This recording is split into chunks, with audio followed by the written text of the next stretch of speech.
My dream is start when I was 7 years old. Soon I had my first skate, I think. I said one day I'm going to be a hockey player.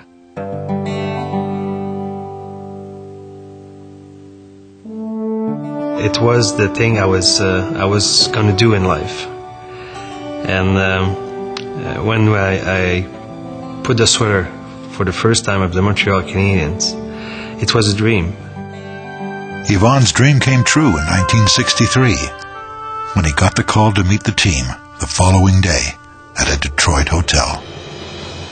That night I did sleep very well, and when I arrived with my skate and my stick, Henry Richard was in front of the hotel, and I said, Henry, I'm coming to help you. And he looked at me, he said, maybe not.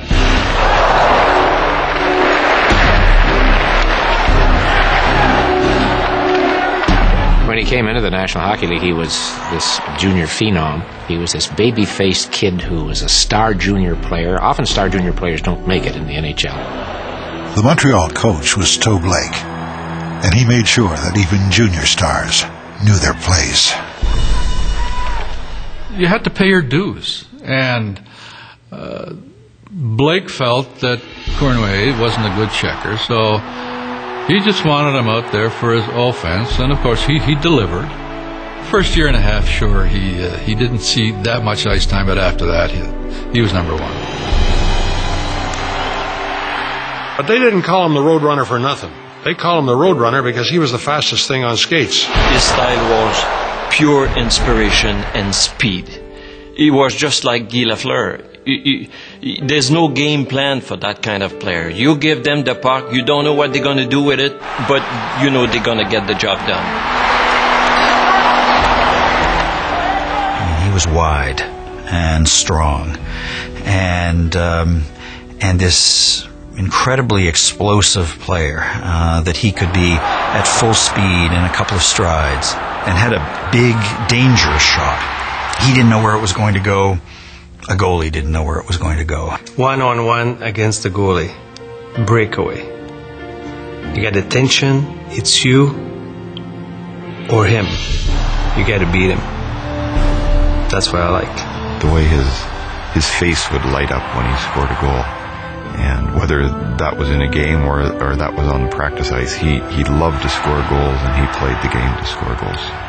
I mean, he just loved the challenge of a game, and there was nothing that he enjoyed more than getting hit hard. And you just see him bounce from the ice back up to his feet.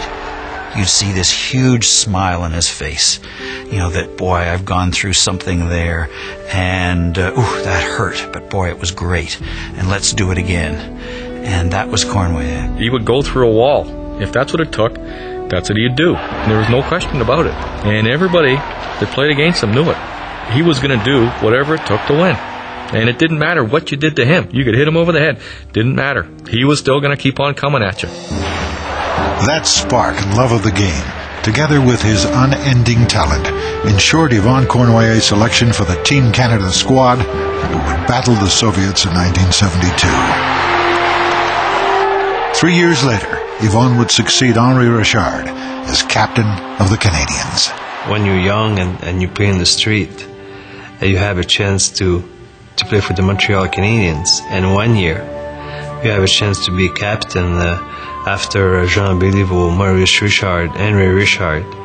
I mean, it's a big honor. But the next year, 1976, Iván's big task was to lead the Canadiens into the Stanley Cup Finals against Philadelphia. At stake was the future direction hockey would take, and indeed, finesse would triumph over sheer brute strength and intimidation. And so began a run of 4 successive Stanley Cups. But Iván Kurnуайе, now suffering from a back injury, would play in only 2 of the series. After 2 bouts of surgery, Iván was still hopeful. I remember we had a game against Philadelphia. I scored 2 goals. And my son, who was very young, I said, your dad is back. And the next morning, I cannot get out of the bed. Iván Kurnуайе retired in 1979. With 10 Stanley Cups in his 16-year career, the Roadrunner will always be a champion in the hearts of Montreal fans. The image of hockey was so positive when you were looking at an Iván Kurnуайе, because he just seemed to do everything the right way.